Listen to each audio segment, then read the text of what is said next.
5 மாநிலங்களில் வாக்குப்பதிவு நாளன்று ஊதியத்துடன் கூடிய விடுமுறை அளிக்க தனியார் நிறுவனங்களுக்கு ஆணை. தமிழ்நாட்டில் வாக்குப்பதிவு நாளான ஏப்ரல் 23 பொது விடுமுறை என அறிவிப்பு.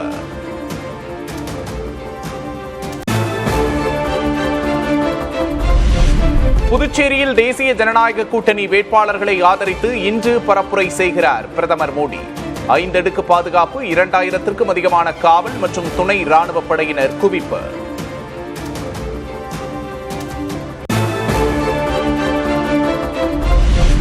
புதுச்சேரி அஜந்தா சிக்னல் சந்திப்பிலிருந்து அண்ணா திடல் வரை சாலை வலம் செல்லும் பிரதமர் மோடி. லாஸ்பேட்டை கிழக்கு கடற்கரை சாலை, அண்ணா சாலையில் போக்குவரத்து மாற்றம்.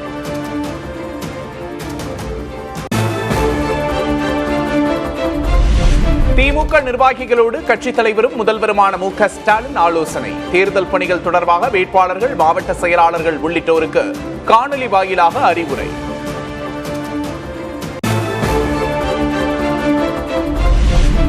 திமுக தலைவரும் முதல்வருமான மு.க. ஸ்டாலின் இன்று முதல் தென் மாவட்டங்களில் பரப்புரை. நெல்லை மாவட்டம் பாளையங்கோட்டையில் இன்று வாக்கு சேகரிப்பு.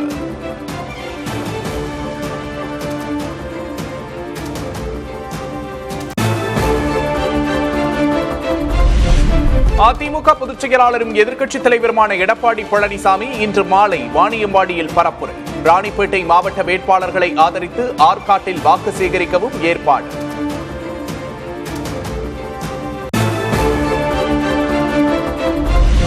பாஜகவுடன் உறவில்லை என கூறிவிட்டு அவர்களுடனேயே எடப்பாடி கே. பழனிசாமி கூட்டணி வைத்திருப்பதாக திமுக எம்பி கனிமொழி விமர்சனம். தமிழ்நாட்டுக்கு துரோகம் செய்த கூட்டணி தேசிய ஜனநாயக கூட்டணி என்றும் பரப்புரையில் குற்றச்சாட்டு.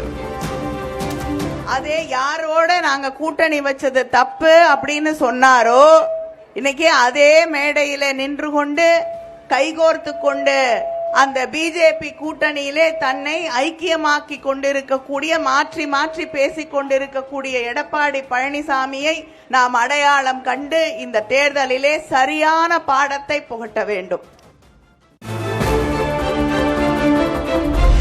திமுக கூட்டணியில் நத்தம் தொகுதி தமிழர் தேசம் கட்சி வேட்பாளரை மாற்ற கோரிக்கை. அண்ணா அறிவாலயத்தில் ஸ்டாலினை சந்தித்து வலியுறுத்திய இஸ்லாமிய அமைப்புகள்.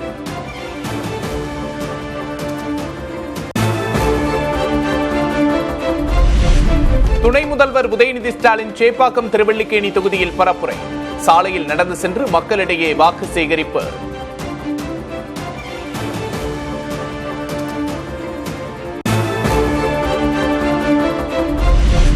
தஞ்சை தெற்கு மாவட்ட துணைத் தலைவர் முரளிதரன் பாஜகவில் இருந்து நீக்கம்.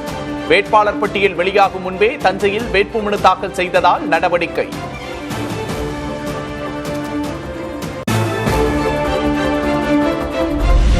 சென்னையில் இன்று இரவு பிரதமர் மோடி தலைமையில் நடக்கும் பாஜக நிர்வாகிகள் கூட்டத்தில் பங்கேற்கிறார் அண்ணாமலை.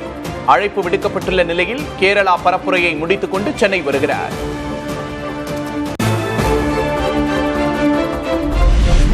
பாஜக வேட்பாளர்கள் பட்டியல் வெளியீடு எப்போது? பிரதமர் மோடியின் வருகையை ஒட்டி பாஜக மாநில தலைவர் நயினார் நாகேந்திரன், மத்திய இணையமைச்சர் எல் முருகன் ஆலோசனை.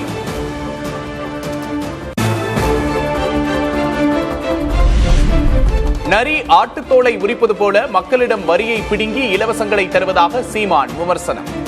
நாம் தமிழர் வேட்பாளரை ஆதரித்து தாராபுரத்தில் வாக்கு சேகரித்த போது அரசு மீது அடுக்கடுக்கான குற்றச்சாட்டு.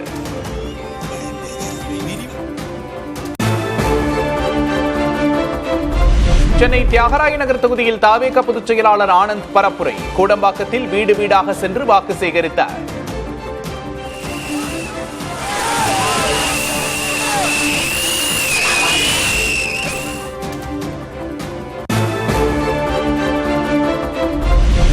வேலூரில் புதிய தலைமுறையின் எந்நாடு என் ஓட்டு விழிப்புணர்வு. பேரணியில் மாணவர்கள், ஆட்டோ ஓட்டுநர்கள் பங்கேற்பு.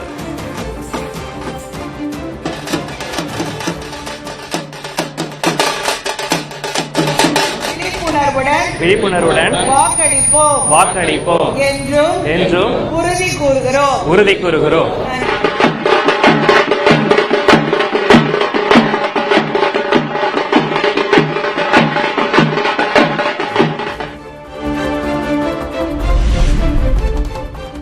பட்டப்படிப்பை முடித்துவிட்டு வெளியூர் வெளிநாடுகளில் கூலி வேலைக்கு செல்லும் நிலை இருப்பதாக திருப்பத்தூர் இளைஞர்கள் வேதனை. மாவட்டத்திலேயே ஐடி நிறுவனம் தொடங்க மக்களுடன் புதிய தலைமுறை நிகழ்ச்சியில் வேண்டுகோள்.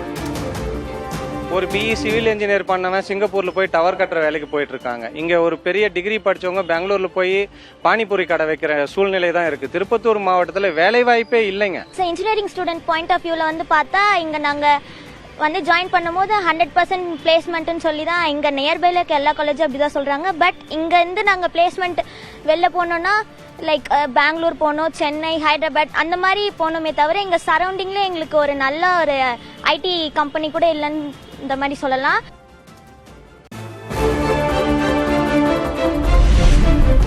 வந்தவாசியில் பாமக ராமதாஸ் தரப்பு மற்றும் அன்புமணி தரப்பினருக்கிடையே வாக்குவாதம். பாமகவின் கொடியை ராமதாஸ் தரப்பினர் பயன்படுத்த அன்புமணி ஆதரவாளர்கள் எதிர்ப்பு.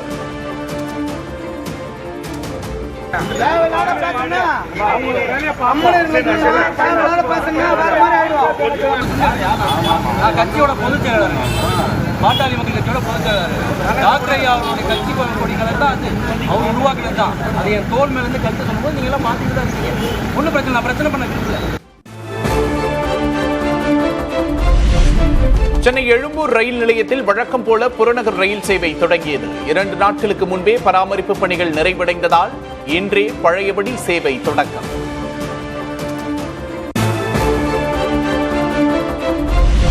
பணிகள் நிறைவடைந்த நிலையில் வழக்கம் போல 10 மற்றும் 11வது நடைமேடைகள் வழியாக புறநகர் மின்சார ரயில்கள் இயக்கம்.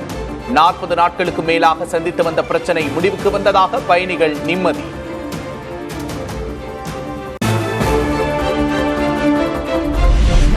எழும்பூர் ரயில் நிலையத்தில் பணிகள் நிறைவடைந்த பிறகும் சிரமத்திற்கு ஆளாகும் பயணிகள். நடைமேடை 10, 11க்கு வருவதற்கான ஒரு புறவழி மட்டுமே திறக்கப்பட்டுள்ளதால் சிக்கல். நார்மலா ஆஃபீஸ் போறவங்க வரவங்க ரெகுலர் யூஸ் பண்றவங்களுக்கு ரொம்ப டிஃபிகல்ட்டா இருந்துச்சு. 24/7 ட்ரெயின் ரொம்ப கூட்டமாவே இருந்தது. பட் டுடே தான், இன்னைக்கு தான் ஐ திங்க் ஓபன் பண்ணியிருக்காங்க. நைஸ். 10 to 11 பிளாட்ஃபார்ம்ல ட்ரெயின் போகிறது ஓகே தான். ஆனால் இன்னும் இந்த எல்லாரும் கூட அதெல்லாம் சரி பண்ணாங்கன்னா நல்லா இருக்கும். தங்கம் விலை நேற்று சவரனுக்கு 2400 ரூபாய் குறைந்த நிலையில் இன்று 800 ரூபாய் உயர்வு. சென்னையில் ஒரு சவரன் 1,10,800 ரூபாய்க்கு விற்பனை.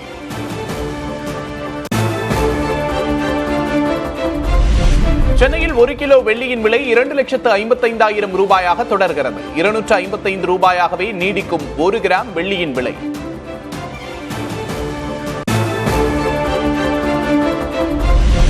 மதுரை கொட்டாம்பட்டி அருகே சாலையோர உணவகத்திற்குள் ஆம்னி பேருந்து புகுந்து விபத்து. டயர் வெடித்ததால் சாலையோரம் நின்ற சுற்றுலா வாகனம் கண்டெய்னர் மீதும் ஆம்னி பேருந்து மோதியது.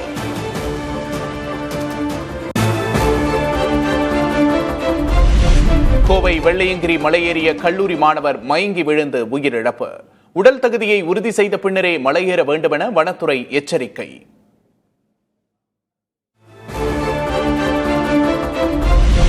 தென்காசி மாவட்டம் பனையூரில் கொள்முதல் செய்யப்படாமல் நெல் மணிகள் வீணாவதாக புகார். நெல் முளைத்து கருப்பு நிறமாக மாறிவிட்டதாக விவசாயிகள் வேதனை.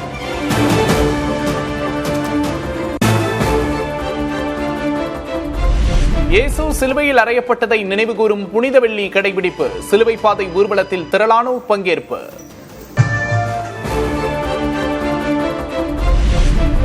வாட்டிகன் தேவாலயத்தில் ஈஸ்டர் பண்டிகையை ஒட்டி சிறப்பு பிரார்த்தனை தொடக்கம்.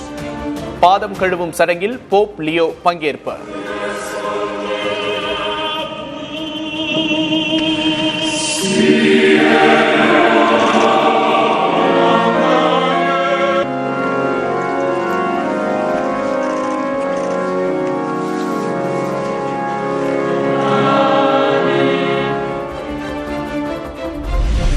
ஈஸ்டர் பண்டிகையை ஒட்டி பிரேசிலில் நடந்த வினோத வழிபாடு. கைகளில் தீப்பந்தங்களுடன் முகமூடி அணிந்த கிறிஸ்தவர்கள் வீதிகளில் பேரணி.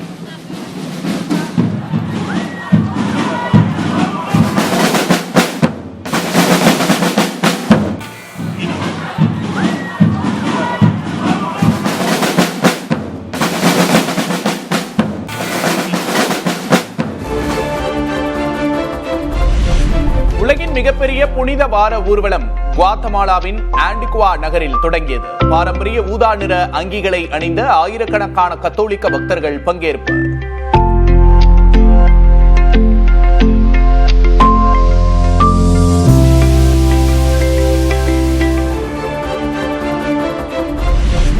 பாகிஸ்தானில் பெட்ரோல் டீசலின் விலை வரலாறு காணாத உயர்வு. எரிபொருள் தட்டுப்பாட்டால் 1 லிட்டர் பெட்ரோல் 458 ரூபாய்க்கும் டீசல் 520 ரூபாய்க்கும் விற்பனை.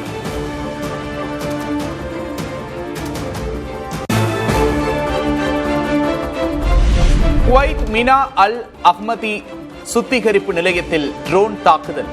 குவைத் எண்ணெய் கிணறுகள் மூடப்படும் அபாயம்.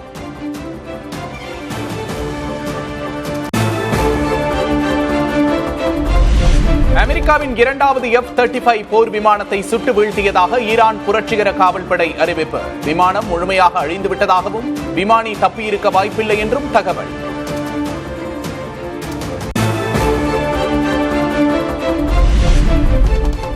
ஈரானின் மிக உயரமான பாலமான B1 பாலம் மீது அமெரிக்கா மற்றும் இஸ்ரேல் ஏவுகணை தாக்குதல். 8 பேர் உயிரிழப்பு, 90க்கும் அதிகமானோர் படுகாயம்.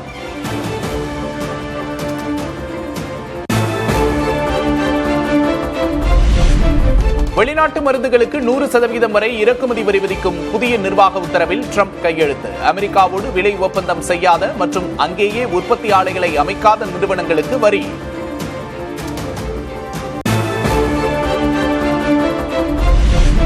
வெளிநாடுகளில் நாள் ஒன்றுக்கு சராசரியாக 20 இந்திய தொழிலாளர்கள் உயிரிழப்பு. அதிர்ச்சி தகவலை வெளியிட்டுள்ள வெளியுறவுத்துறை அமைச்சகம்.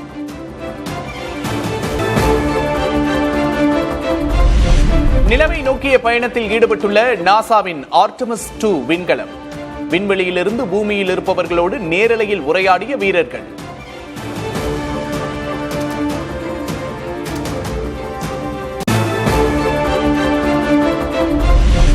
டெல்லியில் பிரதமர் மோடியோடு ரஷ்யாவின் முதல் துணை பிரதமர் டெனிஸ் மாந்துரோவ் சந்திப்பு.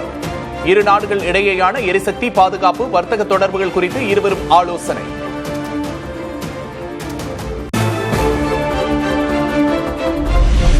மக்கள் பிரச்சனையை பேசுவதை தடுக்கவே சொந்த கட்சியே சதி செய்கிறது.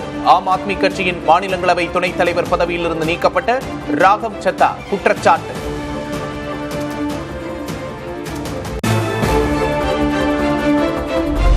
திமுக எம்பி ஜெகத் ரட்சகன் நிறுவனத்துக்கு எதிரான உத்தரவை ரத்து செய்தது உச்சநீதிமன்றம். 900 கோடி ரூபாய் அபராதம், 89 கோடியே 19 லட்சம் ரூபாய் மதிப்பிலான சொத்துக்களை பறிமுதல் செய்யும் உத்தரவும் ரத்து.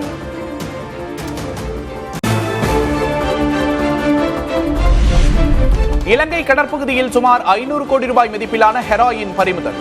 323 கிலோ போதைப் பொருட்களை படகில் பதுக்கி வைத்திருந்ததாக 6 பேரை கைது செய்த இலங்கை கடற்படை.